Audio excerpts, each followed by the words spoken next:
Welcome to Once Upon a Case, because the law isn't just for lawyers, it's for everyone.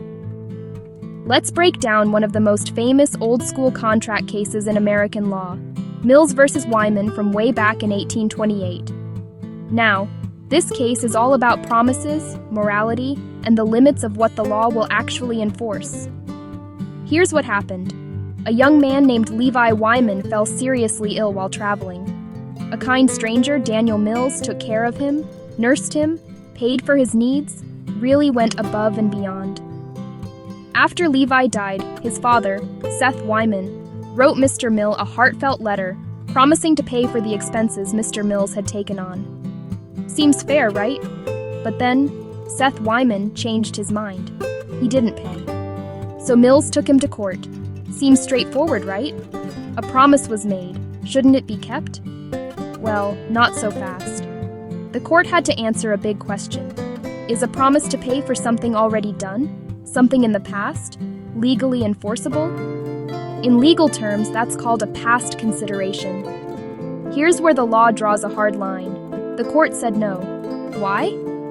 Because for a contract to be valid, both sides have to exchange something of value at the same time of the promise.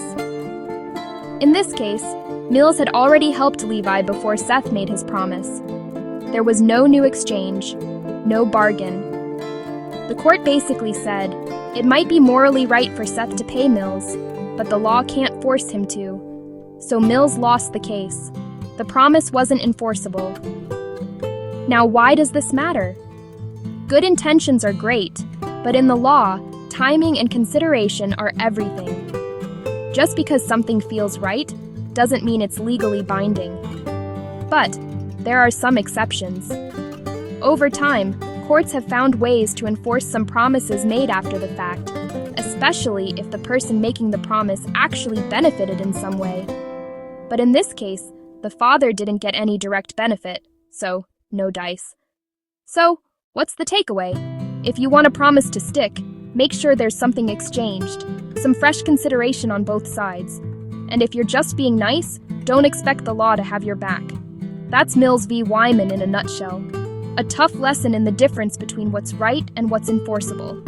Thank you for watching. If you enjoyed this landmark case, hit that subscribe button, and I will see you next time for more legal breakdowns.